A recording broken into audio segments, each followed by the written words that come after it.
La ciudad de Roma estaba en llamas. En el año 64 después de Cristo, un incendio devastador arrasó la ciudad, destruyendo hogares y templos. La leyenda cuenta que mientras Roma ardía, el emperador Nerón observaba las llamas, tocando su lira y cantando. Este evento, que duró 6 días y 7 noches, resultó en la destrucción de gran parte de la ciudad y marcó el comienzo de la controversia que rodearía el nombre de Nerón para siempre. Ascenso de Nerón. Antes del infame incendio, Nerón era visto como un joven prometedor. Ascendió al poder a los 17 años tras la sospechosa muerte de su predecesor, el emperador Claudio, quien, según rumores, fue envenenado por su esposa Agripina, madre de Nerón, para garantizar la ascensión de su hijo al trono. Guiado por su mentor Séneca y por el comandante de la Guardia Pretoriana, Burro, Nerón comenzó su reinado de manera prometedora, promoviendo políticas públicas populares y reduciendo impuestos. Sin embargo, la sed de poder y los placeres lujuriosos pronto consumirían su alma. Los primeros años de su gobierno estuvieron marcados por un intento de equilibrar su vida pública y privada. No obstante, su inclinación por el lujo y la extravagancia comenzó a manifestarse de forma cada vez más evidente. Su madre, Agripina, intentó controlar a su hijo y ejercer influencia sobre él, lo que llevó a una relación turbulenta y, eventualmente, al matricidio. La eliminación de Agripina marcó un punto de inflexión en la vida de Nerón, dejándolo más libre para sus indulgencias y caprichos. El ascenso de Nerón también tuvo implicaciones significativas para la naciente comunidad cristiana. Durante su reinado, el cristianismo comenzó a extenderse rápidamente por todo el Imperio Romano. La Biblia registra que los apóstoles Pablo y Pedro sufrieron martirio en Roma durante el gobierno de Nerón, eventos que se convirtieron en símbolos de la fe y resistencia cristiana. Segunda de Timoteo 4:6-8, Primera de Pedro 5:13, lujuria y excesos. Nerón era conocido por sus fiestas extravagantes y su estilo de vida indulgente. El Palacio Dorado, conocido como Domus Aurea, fue un ejemplo de su extravagancia, un monumento a su insaciable sed de lujuria. Con sus fiestas interminables y banquetes exuberantes, Nerón derrochaba los recursos de Roma, alejándose cada vez más de las necesidades del pueblo. Sus excesos no se limitaban a las festividades. Nerón estaba obsesionado con construir monumentos grandiosos y palacios lujosos, financiados por los impuestos exhaustivos cobrados al pueblo romano. Su nueva residencia, la Domus Aurea, era una expresión de su megalomanía, un palacio que incluía un lago artificial, un salón de fiestas giratorio y paredes adornadas con oro y piedras preciosas. Esta obsesión por la grandiosidad estaba en total contraste con los principios enseñados por la Biblia sobre la humildad y el servicio a los demás. El libro de Proverbios advierte sobre los peligros del orgullo y la arrogancia, Proverbios 16-18, virtudes que Nerón claramente despreciaba en su búsqueda por la gloria personal.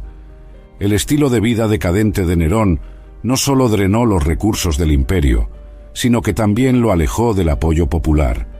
Mientras el pueblo romano sufría con impuestos altos y condiciones de vida cada vez más difíciles, Nerón continuaba gastando sin límites, ignorando las necesidades de sus súbditos. Esta desconexión entre el emperador y su pueblo plantó las semillas para el descontento que eventualmente llevaría a su caída. El poder de la música. Además de sus excesos, Nerón también era apasionado por la música y el arte. Creía ser un gran artista, y no solo un emperador. Organizó numerosos festivales y presentaciones, obligando a los ciudadanos a asistir a sus actuaciones, independientemente de sus intereses. Esta obsesión por el arte lo alejaba aún más de sus responsabilidades imperiales, creando una creciente distancia entre él y el pueblo. Nerón se veía como un artista incomprendido. Pasaba horas practicando su canto y tocando la lira, frecuentemente organizando competencias y festivales donde podía exhibirse. Para garantizar la presencia de una audiencia entusiasta, Nerón frecuentemente utilizaba su autoridad para obligar a senadores y nobles a asistir a sus actuaciones. Este comportamiento era visto como una afrenta a las costumbres romanas tradicionales, que valoraban la moderación y la dignidad. La Biblia advierte contra la búsqueda de gloria personal y el deseo de agradar a los hombres en lugar de servir a Dios. Gálatas 1:10. Nerón, en su búsqueda incesante por aprobación y adulación, ignoraba estas lecciones de humildad. Sus actuaciones públicas y festivales, en lugar de ganar la admiración del pueblo, terminaban por alienar aún más a la élite romana y al ciudadano común. Persecución a los cristianos.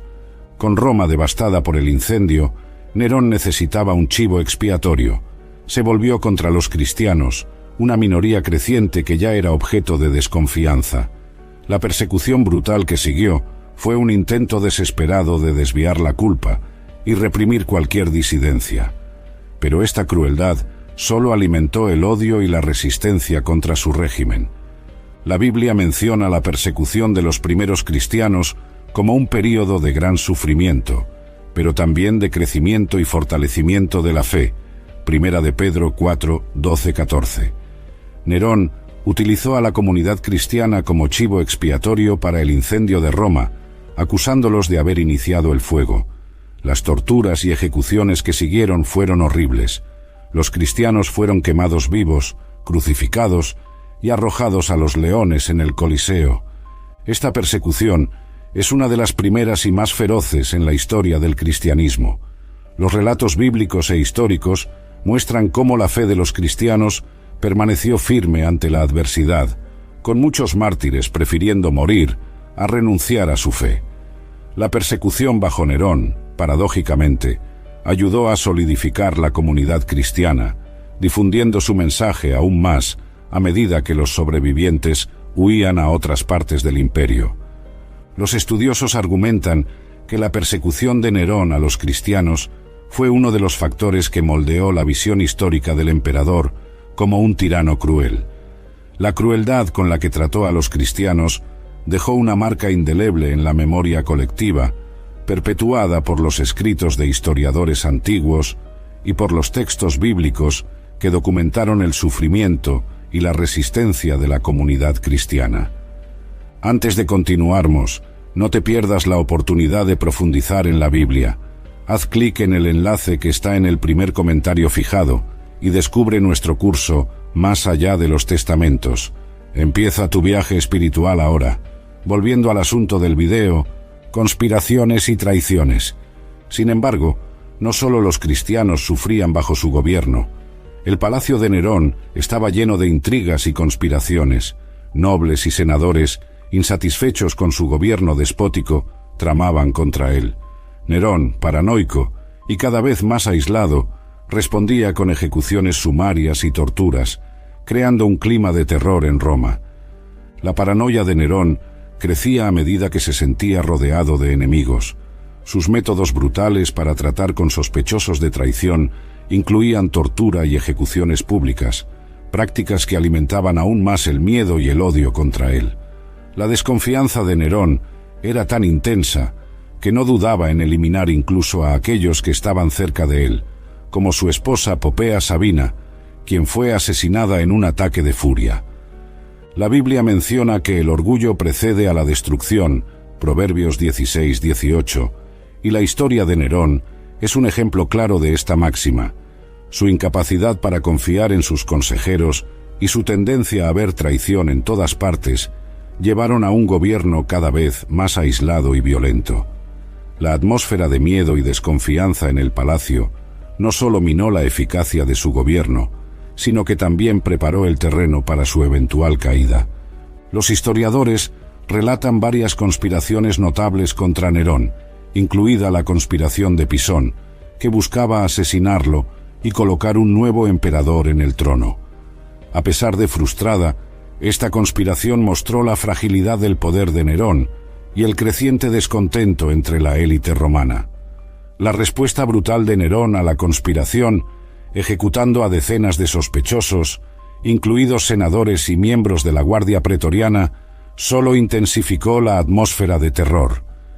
El suicidio de Séneca, la desconfianza de Nerón, No perdonó ni siquiera a sus consejeros más cercanos. Séneca, su antiguo mentor, fue forzado al suicidio tras ser acusado de conspiración.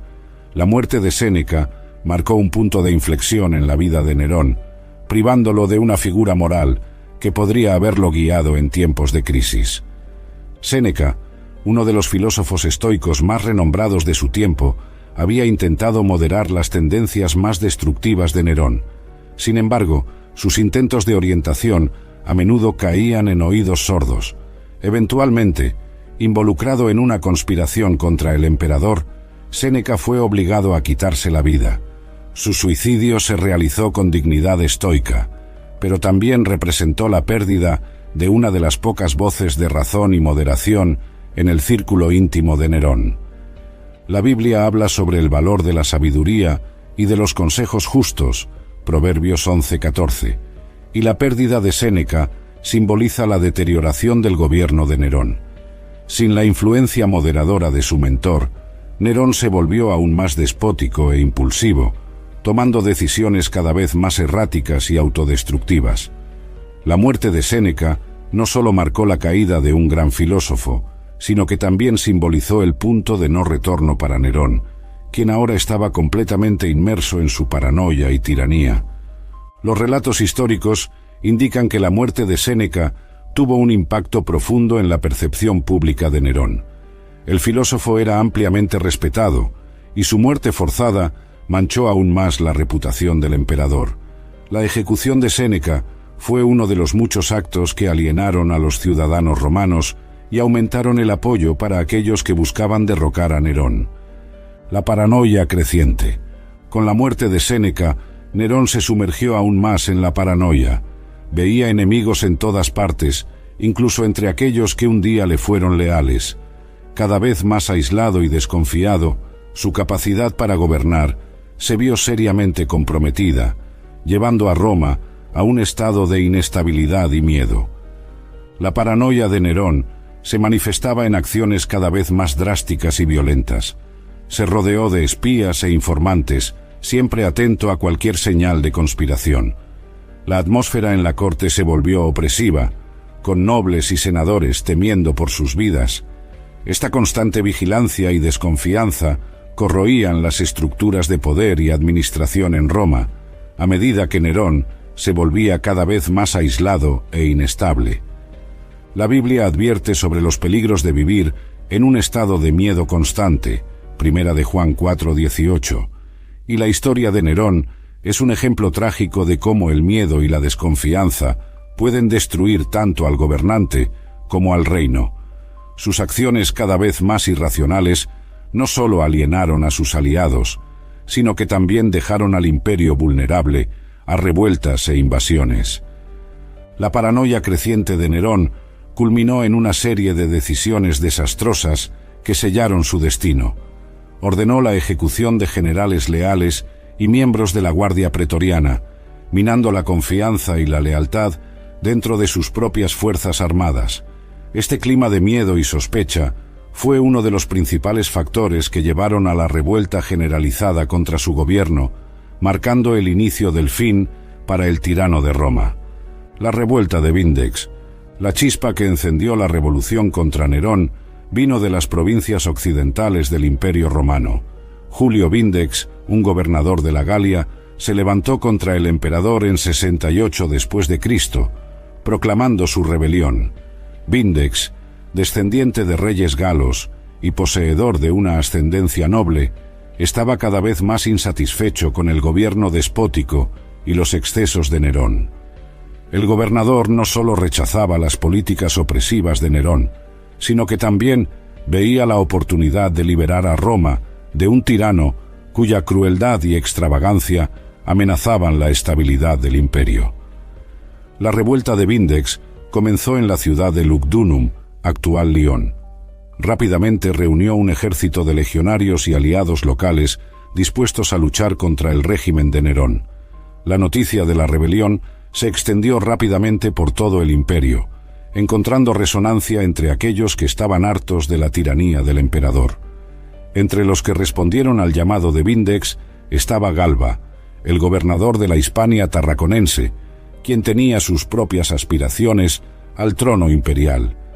Sin embargo, la situación era más compleja que una simple insurrección provincial. Roma, en ese momento, estaba llena de tensiones internas y rivalidades entre diferentes facciones militares.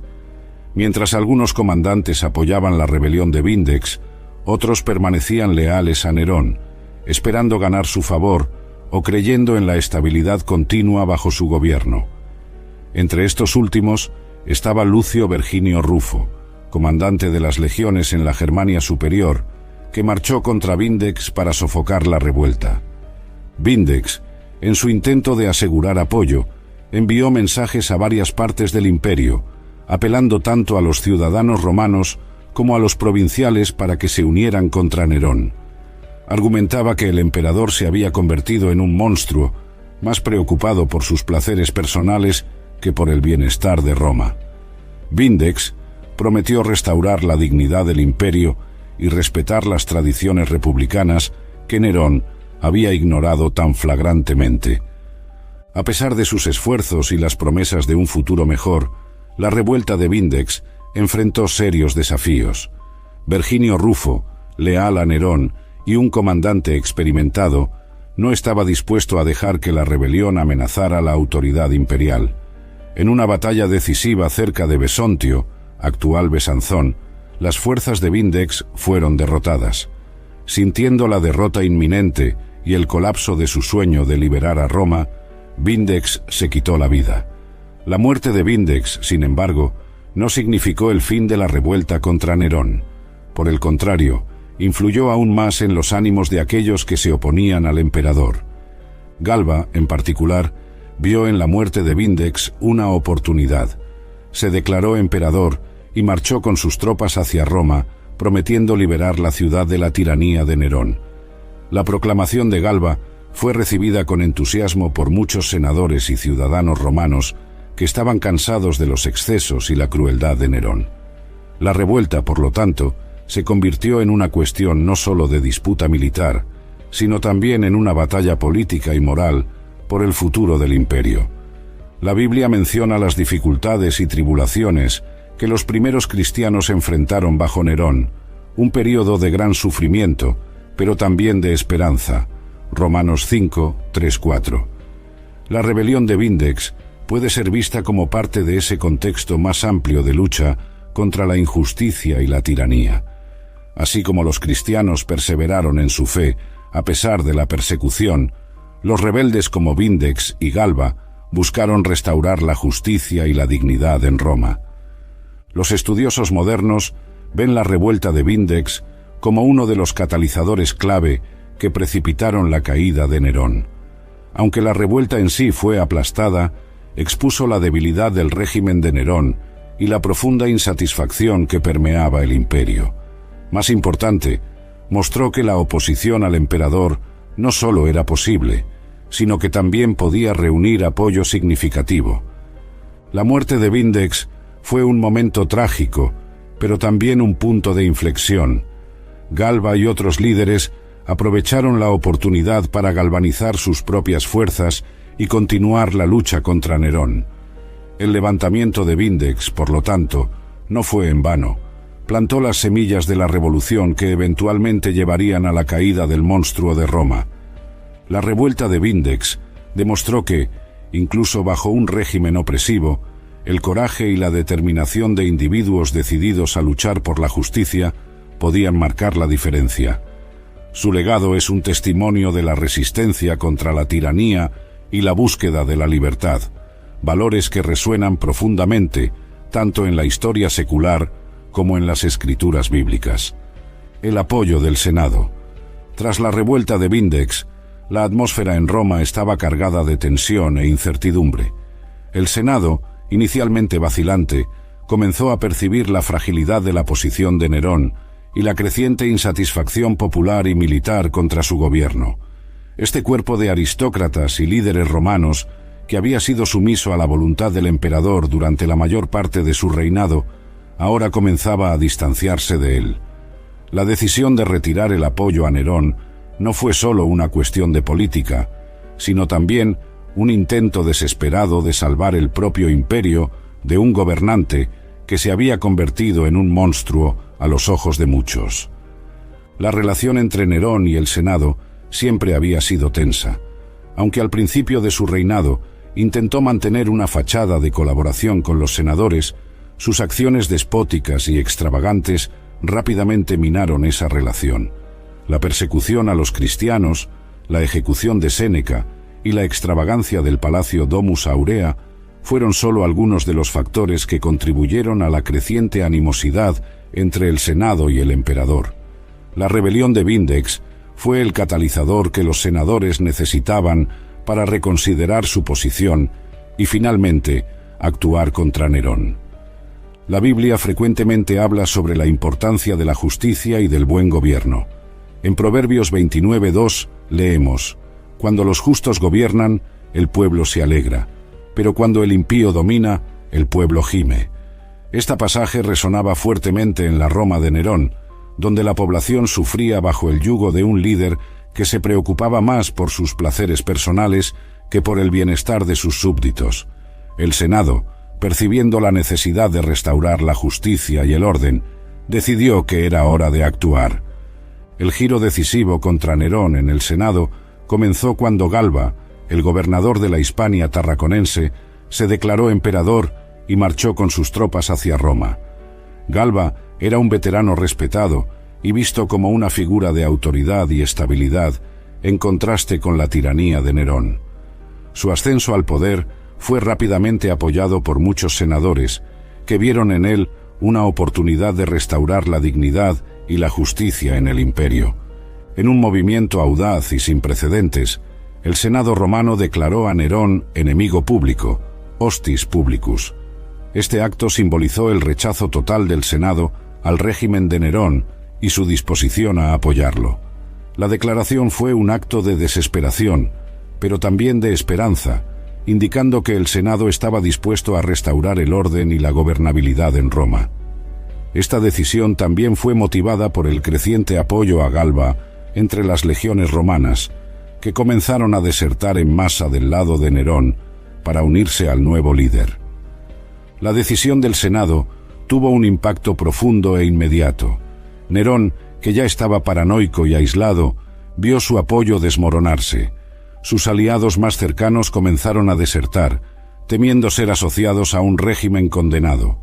La Guardia Pretoriana, que había sido uno de los principales pilares de su poder, también comenzó a volverse en su contra, percibiendo que apoyar a un emperador caído ya no era ventajoso. En la Biblia hay muchas historias de gobernantes cuyos reinos colapsaron debido a su injusticia y maldad. En Daniel 5 vemos al rey Belsasar, cuyo reino cayó debido a su arrogancia y desprecio por las cosas sagradas. Al igual que Belsasar, Nerón se vio aislado y sin apoyo, mientras el juicio sobre su gobierno injusto y tiránico finalmente llegaba. Con la declaración de Nerón como enemigo público, el caos se apoderó del palacio. Nerón, en pánico, intentó desesperadamente encontrar una manera de salvar su imperio y su propia vida. Envió mensajeros a varias partes del imperio, tratando de reunir apoyo, pero sus súplicas fueron en vano. Incluso sus ofertas de oro y promesas de favor no pudieron revertir la creciente marea en su contra. Los relatos históricos de Tácito y Suetonio describen la desesperación y el desespero de Nerón en los días que siguieron a la declaración del Senado. Sintiendo la captura y ejecución inminentes, Nerón decidió huir de Roma. Sus preparativos fueron apresurados y caóticos, reflejando su estado mental deteriorado. Disfrazado y con solo algunos sirvientes leales, dejó la ciudad que una vez gobernó con mano de hierro. El apoyo del Senado a Galba y el rechazo a Nerón marcaron el inicio de una nueva era para Roma.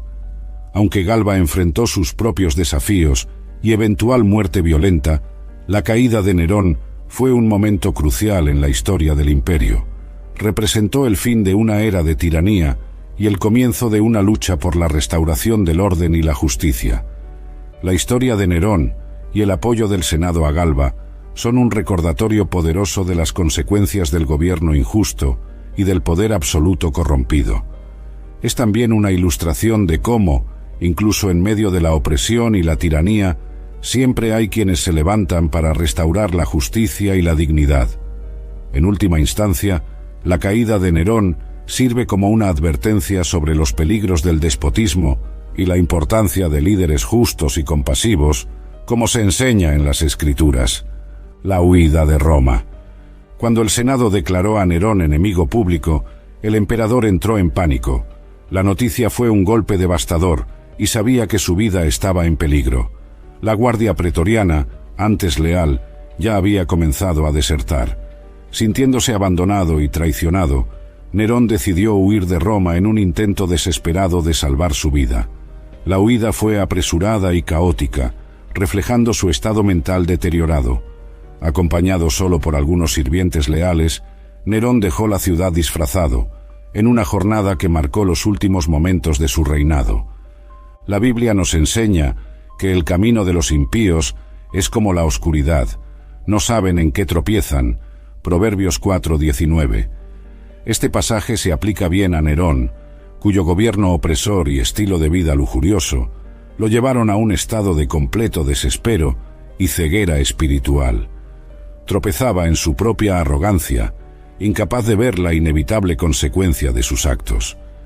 Nerón intentó encontrar refugio en la casa de uno de sus libertos, Faonte, ubicada en las afueras de Roma. Vestido de manera humilde y acompañado por solo 3 de sus libertos más leales, Epafrodito, su secretario, Faonte, el propietario de la villa, y Esporo, un joven a quien Nerón había castrado y tratado como su esposa. Estos sirvientes permanecieron al lado de Nerón, incluso cuando la mayoría de sus antiguos aliados lo abandonaron. La jornada estuvo llena de miedo, pues Nerón sabía que su captura significaría una muerte humillante. La villa de Faonte ofrecía algún nivel de seguridad temporal, pero Nerón sabía que no podía esconderse indefinidamente. La villa, aunque modesta comparada con el lujo de la Domus Aurea, proporcionaba un refugio contra la tormenta que se avecinaba. Sin embargo, la amenaza de ser encontrado era constante. Nerón vivía en un estado de vigilia incesante, con cada ruido a lo lejos y cada sombra en el crepúsculo aumentando su terror. No solo huía de los hombres que querían su cabeza, sino también de los fantasmas de sus propios crímenes. Mientras se escondía, Nerón pasó por una serie de reflexiones dolorosas. La Biblia nos dice en Números 32:23, «Sabed que vuestro pecado os alcanzará». Nerón, ahora reducido a un fugitivo, era un testimonio vivo de esta verdad. Él, que había gobernado Roma con tiranía y extravagancia, ahora enfrentaba las consecuencias de sus actos. La retribución, tanto humana como divina, estaba próxima, y Nerón no podía escapar del peso de sus acciones pasadas. Faonte, a pesar de su miedo a las posibles repercusiones, proporcionó a Nerón un refugio temporal. Ofreció no solo abrigo, sino también consejos y apoyo, en un momento en que pocos se arriesgarían a estar al lado del emperador caído. Este acto de lealtad pudo haber sido motivado por un sentido de deber o por un miedo genuino a lo que podría pasar si Nerón era capturado. De cualquier manera, Faonte se convirtió en una de las pocas figuras en permanecer al lado de Nerón hasta el final. En la villa, Nerón intentó encontrar alguna medida de control sobre su situación desesperada. Envió mensajeros a varias partes del imperio, tratando de reunir apoyo y quizás organizar una huida más segura. Sin embargo, las respuestas que recibió fueron desalentadoras. La mayoría de los que consideraba aliados ya se habían vuelto contra él o estaban ocupados asegurando su propia supervivencia. El imperio, que antes había gobernado con mano de hierro, ahora se estaba uniendo contra él. La Biblia habla sobre la fragilidad de la vida y la inevitabilidad del juicio en pasajes como Hebreos 9:27, y como está establecido para los hombres que mueran una sola vez, y después de esto el juicio. Nerón, enfrentando la inminencia de su captura, comenzó a comprender esta verdad de manera más profunda. Sus actos de crueldad, opresión e indulgencia estaban finalmente cobrando su precio. Estaba a punto de enfrentar no solo la justicia de los hombres, sino posiblemente la justicia divina. Los últimos días de Nerón en la villa de Faonte fueron una mezcla de reflexión amarga y terror absoluto. Sabía que su tiempo se estaba acabando y que la captura era inevitable. La Biblia nos enseña que el impío huye aunque nadie lo persigue. Proverbios 28:1. Nerón, incluso escondido y rodeado por aquellos que aún le eran leales, no podía encontrar paz.